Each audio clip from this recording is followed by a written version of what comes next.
Good afternoon, everybody. How's it going? I've had such a fantastic response to my last few videos that I've been kind of overwhelmed by it. It's been a lovely thing to know that there's a lot of people out there who potentially need to hear what I'm speaking about and are potentially suffering from the very stuff that I've been talking about. I've had some lovely messages, some lovely comments on the videos. I've also had good friends reach out to me about specific problems that they're facing, and I just wanted to say to those people who've reached out that I see you, I hear you, and just to let you know you're not alone. There are lots of other men going through what you're going through, and that's not to take away from it in any way, just to let you know you're not alone. And I don't know if my last video got cut in half, so I'm not sure if any of you, it might have got missed, but I am actually in the new year looking to set up a men's group.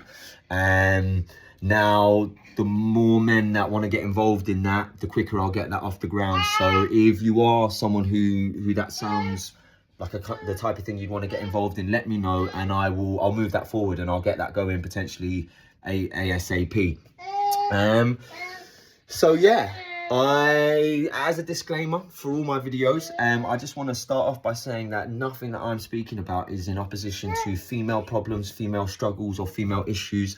I'm just trying to shine a light on some of the problems facing men, so we can all kind of grow and move forward together. I think if anything, the more we're able to kind of take male problems out of the shadows and bring them into the light, the better it is for everyone, because at the end of the day, we are all human, and the more we can support each other, I think the better and brighter the future is going to be. Now, you can hear my son babbling in the background.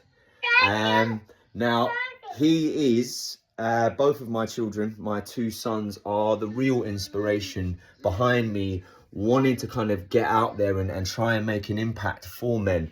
Obviously, I'm a man, I want to change the situation for myself, but more importantly than me, I don't want my sons growing up in a society where their issues are shunned and there are no safe spaces for them to talk about their struggles. At the end of the day, that's not a world that's helpful for anyone. So I'm trying to change that for them. Now, I want to continue maybe talking about some of what I was talking about last week, which is, I mentioned that Ryan, a man at Loughborough University, had tried to start a men's group. There'd been a pretty violent reaction to the idea of him starting a men's group. His personal safety was threatened, and he was sent such abusive messages that the student union feared for his safety and shut the group down. Instead of dealing with the people who were being abusive and threatening violence, they just closed the men's group. And I said I don't think that would have happened to any other grouping other than men.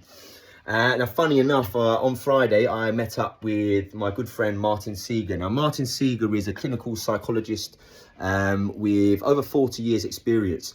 He's a very intelligent man, and he's actually one of the leading academics in the country on men's issues. He writes academic research papers highlighting the problems that men are facing, offering solutions on what we can do. And actually, when I met him on Friday, he'd just come from a male suicide convention where he was sat on a panel with maybe a few other very inspiring men, all kind of coming together and thinking about what they can do to battle this issue, men killing themselves. So after we met up and we had a chat, and he actually told me that this issue, what had gone on at Loughborough University, Ryan had invited Martin down to the school to give a lecture on male issues, and after what went on, the university cancelled Martin speaking. Now, just a bit of a background on Martin. Martin worked with women for 20 years, and it was kind of during his time working with women that he kind of realised that, well, who's doing what I'm doing now with women for men? And there was nobody looking out for male issues. And he actually, what he then tried to do is he tried to start a body within the Clinical Psychology Foundation. He tried to create a part of that body that focused on male issues. And you know what happened? A third of all psychologists voted against a department within their own foundation that looked at male issues. And I think it just highlights what men are up against, and just trying to air the fact that there are problems that men have. People don't want to hear it, so much so that they're willing to kind of vote against having a group of people helping men. It kind of got me thinking, actually. I don't know if you guys have heard of there's a really inspiring woman called Erin Pitsey. Now, Erin Pitsey was an activist back in the 70s who started a charity called Women's Refuge. And it was a massively important organisation that created safe spaces for women suffering from domestic abuse to come to get away from the household that they were in and the abusive partner, bring their families and live in a safe space. It also offered kind of therapeutic group sessions where these women would get together and talk about what they'd been up against. And what happened was, during these kind of group settings, what Erin realized and began to notice that a lot of these women who had been abused were talking about the relationships with their partners and potentially the abusive traits that they had themselves, and that a lot of the men that were in other words, these relationships were abusive, and that the men were also being abused as well. People were abusing each other. So what she tried to do in kind of response to figuring out, as Martin had done, is like, well, what safe spaces are there for men to get together? So she tried to create a part of refuge that focused on men. It was going to be Men's Refuge. And instead of supporting her, the organisation that she created and founded, they kicked her out of the charity. And not only did they remove her from an organisation that was her brainchild, they then disassociated themselves from her because she was trying to tackle male issues. And I suppose the reason I highlight that is just to kind of just tell everybody how difficult it is to just even talk about men's issues. Now, why is that? I suppose inherently, I suppose there's this notion of male privilege, and therefore men are privileged. They don't have issues. Why should they have spaces that they can talk about when they have this inherent privilege? And I just think, if you just be rational and think about what we're saying about suicide, toxic masculinity, I use inverted commas because if toxic, well, just think about it. When do we hear anything positive about masculinity? The only time I ever hear masculinity mentioned is it being toxic. And actually, I'll speak a little bit about that.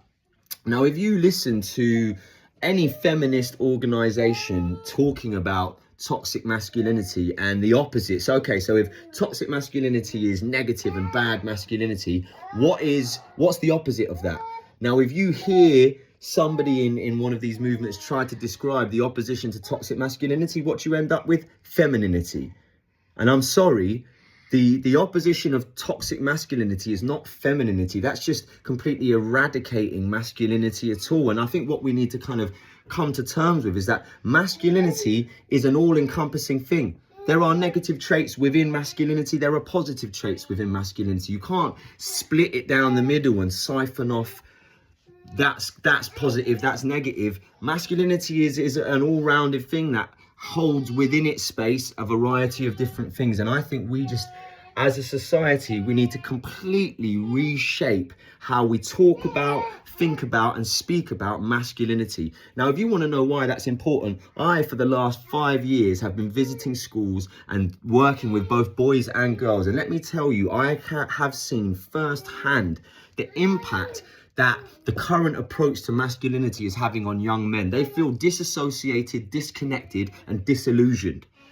And what does that create? If you take a whole half of society and disconnect them from that society that they're meant to be a part of, what does it do? Well, I'll tell you what it does. It leaves space for people like Andrew Tate to come in and take that disillusioned, disconnected, disparate group of young men and offer them an alternative.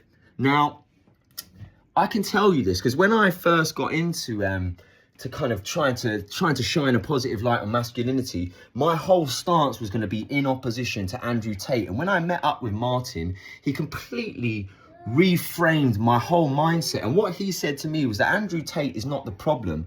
He is He is, what was the word he described? He is a symptom of the problem. Now, the problem is there is nobody out there saying anything positive about men.